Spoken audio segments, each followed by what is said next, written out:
नमस्कार. योगभास्कराष्ट्रो या ज्योतिषविषयक चॅनलमध्ये आपले सर्वांचे स्वागत आहे. आणि आज आपण श्री सूक्ताविषयीची माहिती जाणून घेणार आहोत. श्री सूक्त ही लक्ष्मी मातेची परमोच्च साधना आहे. लक्ष्मी प्राप्तीच्या हेतूने श्री सूक्ताचे पठण किंवा श्रवण हे अत्यंत लाभप्रद असे सांगितलेले आहे. आज श्री सूक्तामधील 16 संस्कृत ऋचा आणि त्याचे मराठीतील अर्थ याविषयीची माहिती आपण जाणून घेणार आहोत. सूक्त म्हणजे वेदांमधील स्तोत्र होय. श्री म्हणजे लक्ष्मी आणि श्री सूक्त म्हणजे लक्ष्मीचे स्तोत्र. श्री सूक्त ही एक वेदोक्त साधना आहे. ऋग्वेदामधील 5व्या मंडलाच्या शेवटी परिशिष्टामध्ये याचा समावेश हा दिसून येतो. श्री सूक्ताच्या नित्य पठणाने किंवा श्रवणाने लक्ष्मी मातेची कृपा प्राप्त होऊन जीवनामध्ये सुख, समाधान, समृद्धी आणि ऐश्वर्य यांची प्राप्ती होते. लक्ष्मी माता आपल्यावर प्रसन्न व्हावी म्हणून, आपल्या घरामध्ये ती स्थिर राहून आपल्या घराची भरभराट व्हावी म्हणून या उद्देशाने तिची साधना केल्यास अर्थप्राप्तीचे सात्विक साधन उपलब्ध होऊन कार्यसिद्धी होत असते. आणि म्हणूनच श्री सूक्ताचे पठण हे अत्यंत लाभप्रद सांगितलेले आहे. विशेषतः नवरात्रामध्ये, त्याचबरोबर दीपावलीसारख्या शुभप्रसंगी लक्ष्मीची आराधना ही अत्यंत शुभ आणि लाभप्रद सांगितलेली आहे. आता लक्ष्मी ही सुद्धा 2 प्रकारची असते. एक आहे ती गरुड वाहिनी आणि दुसरी आहे ती उलूक वाहिनी. गरुड वाहिनी ही गरुडावर बसून येते आणि ती श्रीहरी विष्णूंसमवेत असते आणि हिला सात्विक लक्ष्मी मानलेली आहे. तर उलूक वाहिनी म्हणजे घोबडावर बसून येणारी. उलूक म्हणजे घोबड, घोबडावर बसून येणारी ही लक्ष्मी रात्री संचार करत असते आणि म्हणूनच गरुड वाहिनी लक्ष्मीची आराधना ही सर्वश्रेष्ठ आराधना मानलेली आहे. लक्ष्मी प्राप्तीच्या हेतूने या श्री सूक्ताचा पाठ सकाळी सुचिरभूत होऊन, शक्यतो लाल रंगाच्या लोकरी आसनावर बसून आणि शक्यतो लाल किंवा पिवळे वस्त्र परिधान करून स्पष्ट शब्दोच्चारासहित याचे पठण केल्यास यातील ऋचांच्या उच्चारांनी जी नाद स्पंदने निर्माण होतात ती अत्यंत प्रभावी अशी असतात आणि त्यामुळे लक्ष्मीची कृपा प्राप्त होण्यास ही आपल्याला मदत मिळत असते. आता या श्री सूक्तामधील ज्या 16 ऋचा आहेत ती प्रत्येक ऋचा आणि त्याचा अर्थ हा आता समजावून घेणार आहोत. पहिली ऋचा हरिओम या शब्दापासून सुरुवात झालेली आहे. हरिओम हिरण्यवर्णाम हरिणीम सुवर्णरजतस्रजाम चंद्राम हिरण्मयीं लक्ष्मीं जातवेदो आवह. हरिओम हे अग्नी, सुवर्णासमान कांती म्हणजे वर्ण असलेल्या, सोन्या चांदींच्या माळा घातलेल्या, मनाला अतिशय आल्हाद देणाऱ्या, मोहक आणि सुवर्णमय अशा या लक्ष्मीला माझ्यासाठी आवाहन म्हणजे पाचारण कर. ताम म आवह जातवेदो लक्ष्मी मनपगामिनीं यस्यां हिरण्यं विंदेयं गामश्वं पुरुषानहं. याचा अर्थ, हे अग्नी, जिच्या योगाने म्हणजे कृपाप्रसादाने मला सुवर्ण, धन, सेवक, गोधन, अश्व यांची संपदा प्राप्त होईल, त्या अविनाशी आणि स्थिर लक्ष्मीला माझ्यासाठी आवाहन कर. अश्वपूर्वां रथमध्यां हस्तिनाद प्रबोधिनीं श्रियं देवीमुपह्वये श्रीर्मार देवी जुषतां. जिच्या मध्यवर्ती रथांच्या पुढे घोडे धावत असतात व हत्तींच्या नादाने म्हणजेच त्यांच्या चित्कारांनी जिचे अस्तित्व म्हणजे आगमनाचे वृत्त समजते अशा या लक्ष्मी देवीला मी आवाहन करतो. ती श्री म्हणजे लक्ष्मी माझ्यावर कृपा करो. काम सोस्मितां हिरण्य प्राकारा मार्द्रां ज्वलंतीं तृप्तां तर्पयन्तीं पद्मे स्थितां पद्मवर्णां तामिहोपह्वये श्रियं. जी स्मितहास्य करते, जी दयाळू आहे, जी तेजस्वी आहे, संतुष्ट आहे, जी सर्वांना संतोष देते, जिचा वास हा कमळामध्ये आहे, जिची अंगकांती ही कमळासमान आहे आणि जिचा प्रासाद म्हणजे राहण्याचे ठिकाण हे स्वर्णमयी आहे अशा या लक्ष्मीला मी आवाहन करतो.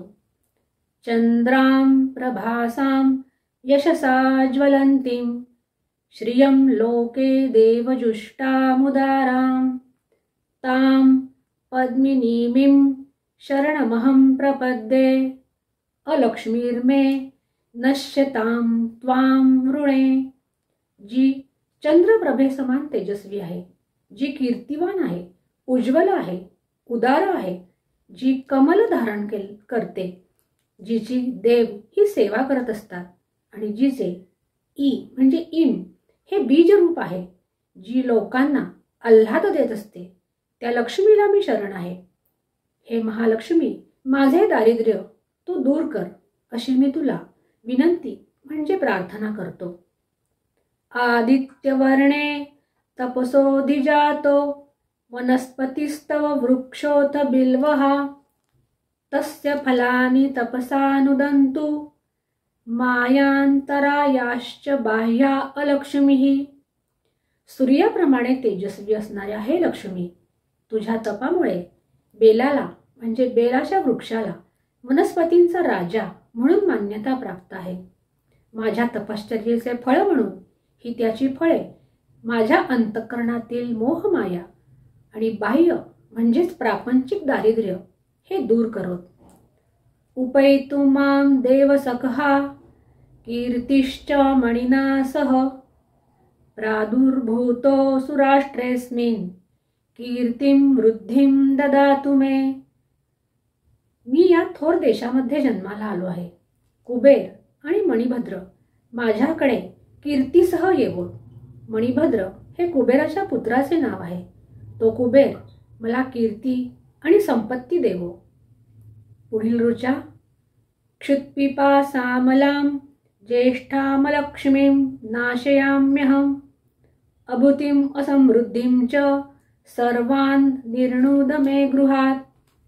हे लक्ष्मी, तहान, भूक आदी दोषांनी युक्त असलेल्या तुझ्या ज्येष्ठ भगिनीला अर्थात अलक्ष्मीला म्हणजेच अवदसेला मी नष्ट करतो. तू माझ्या घरातील सर्व अभाव म्हणजेच कमतरता, दारिद्र्य हे दूर कर. गंधद्वारां दुराधर्षां नित्यपुष्टां करीषिणीं ईश्वरीं सर्वभूतानां तामिहोपव्यये श्रियं. सुगंध ही जिच्या अस्तित्वाची खूण आहे, जी कधीही अपमानित होत नाही, जी नेहमीच पुष्ट म्हणजे समृद्ध आहे, जिची सर्व प्राणीमात्रांवर सत्ता आहे, त्या भूमिरूपी लक्ष्मीला मी आवाहन करतो. 10वी ऋचा.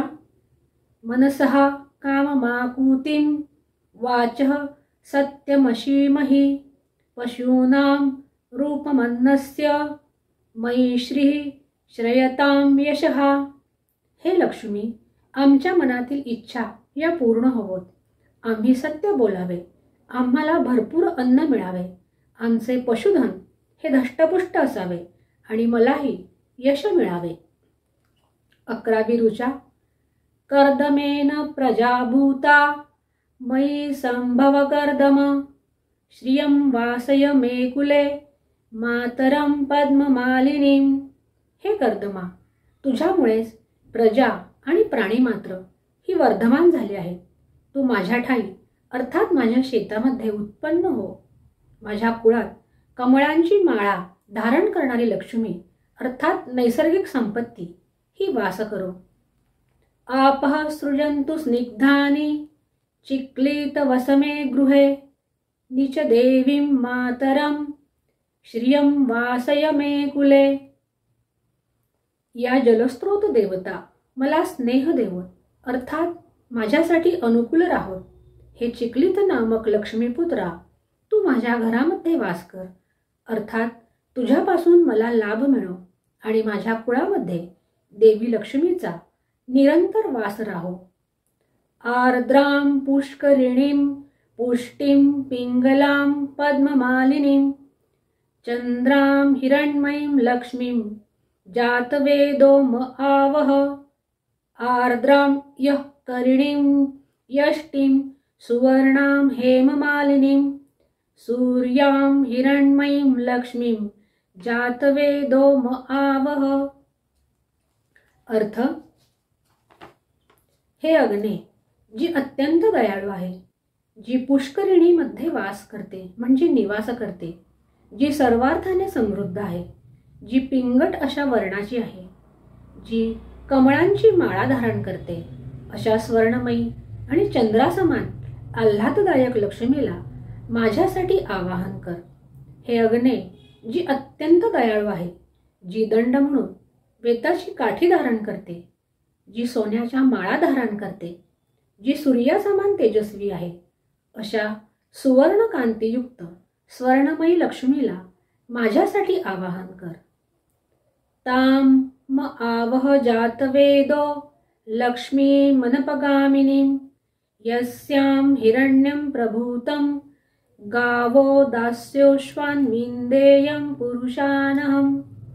हे अग्ने, त्या स्थिर आणि अविनाशी लक्ष्मीला माझ्यासाठी आवाहन कर, जिच्या आगमनाने मला भरपूर सुवर्ण, गायी, अश्व, सेवक आणि इष्टमित्र इत्यादिकांचा हा लाभ होवो।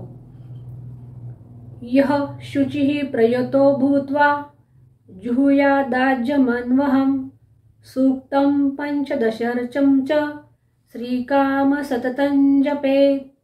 ज्याला संपत्तीची इच्छा आहे त्याने संयमाने राहावे आणि या 15 ऋचांचा नित्य पाठ करावा। साजूक तुपाच्या आहुती देऊन तिचे हवन करावे। असे हे श्री सुक्ताचे हे अर्थासहित वर्णन पूर्ण झालेले आहे। अशाच प्रकारच्या नवनवीन ज्योतिषी आणि धार्मिक विषयांच्या खात्रीशीर माहितीसाठी चॅनलला लाईक आणि सबस्क्राईब नक्की करा आणि बेल आयकॉनचे बटन प्रेस करायला सुद्धा विसरू नका, ज्यायोगे तुम्हाला या व्हिडिओच्या नोटिफिकेशन सर्वात आधी पोहोचण्यास ही मदत मिळणार आहे। आज आपण येथेच थांबूया, पुन्हा भेटूया एका नवीन ज्योतिषीय विषयासह। तोपर्यंत नमस्कार।